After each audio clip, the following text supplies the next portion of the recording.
La maggioranza uscita non dalle urne ma dalle stanze delle segreterie politiche assesta un altro colpo in Consiglio Comunale ad Agrigento. È la composizione delle 6 commissioni permanenti, il nuovo terreno di scontro dopo l'elezione dell'ufficio di presidenza tra, come detto, la nuova maggioranza UDC, Patto, MPA, FLI, Grande Sud e PD, sia pure con questi ultimi due partiti con sfumature diverse e l'asse PDL Cantiere Popolare.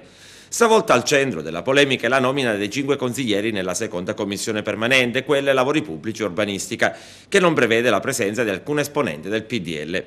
Per eleggere i 5 consiglieri, per la verità, sono state necessarie 2 votazioni, dato che al primo turno di Rosa, Micciche e Pisano hanno tutti e 3 raggiunti la parità, a 7 voti ciascuno. Al secondo turno, mentre PDL e Cantiere Popolare sono rimasti fermi agli stessi voti, Gibilaro, Settembrino, Mallia, Mandracchi e Micciche sono riusciti ad ottenere l'elezione. Un fatto che ha scatenato la durissima reazione del neo capogruppo Geraldo Alongi, che ha parlato apertamente di casta politica, contando di nomi e cognomi che a suo dire avrebbe messo le mani sulla città.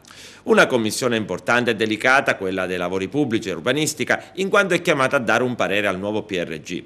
Ad Alongi ha replicato Giuseppe Micciche dell'UDC, che ha parlato di elucubrazioni mentali pietose e che tutto si è svolto secondo le regole. Tensioni anche in occasione delle elezioni della commissione elettorale, per completare la quale occorre una nuova seduta d'aula. Per la cronaca, questi i componenti delle 6 commissioni. Prima commissione, personale e programmazione, eletti i consiglieri Mirotta, Messina, Vassallo, Lobue e Civiltà. Seconda commissione, lavori pubblici, Gibilaro, Settembrino, Mallia, Mandracchi e Micciche. Terza commissione, servizi sociali e sanità, Alongi, Pisano, Puleri, Patti e Vita. Quarta commissione, finanze e bilancio, Cirino, Saeva, Vaccarello, Vullo e Urso. Quinta commissione, pubblica istruzione e cultura, Sollano, Spinnato, Galvano, Galante e Gramaglia.